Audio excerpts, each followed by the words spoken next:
Hey.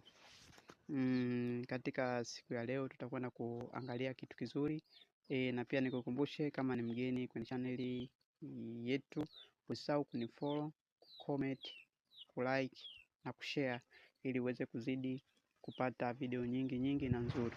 Leo tutakwenda kuangalia kitu ambacho ni kizuri, na nimepata malalamiko mengi sana ya watu simu zao zinapojaa simu kwa nzito na kuweza kuformat na nyingine kurestore. Leo nitakwenda kukuelekeza njia nzuri ya ya ya kuweza kupunguza MB zilizojaa, na pia hii inatokana na pale unapotumia faili kwa muda mrefu, kuna vitu ambavyo vinahifadhika kwenye ile faili. Kwa hiyo nitakwenda kuonesha jinsi ya kuzifuta hizo MB zinazo hifadhika kwenye faili pale unapoweza kulitumia sana. Twende moja kwa moja nikaweze kukuelekeza jinsi ya kuzifuta MB hizo. Tutaingia kwenye setting, kisha tukishaingia kwenye setting tutascroll hadi tutakapokuta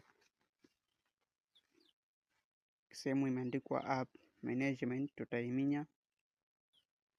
Kisha tutaona sehemu imeandikwa app setting, tutaiminya.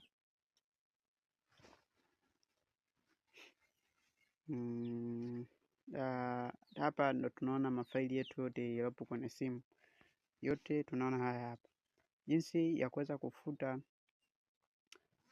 MB ambazo zimehifadhika kwenye app, tutaanza kutab faili moja moja. Tumeanza na sender, kisha tutaminya kwenye storage au cache. Kisha tukishafika hapa tutaangalia sehemu mbili ambazo ni use data na cache, na pia tunaona hapa kwenye use data kuna MB 18 na kwenye cache kuna MB 2. Hapa panatakiwa pabaki 0M. Kwa hiyo tutakachoweza kufanya ili kubaki hivyo, kuna hizi option mbili hapa chini.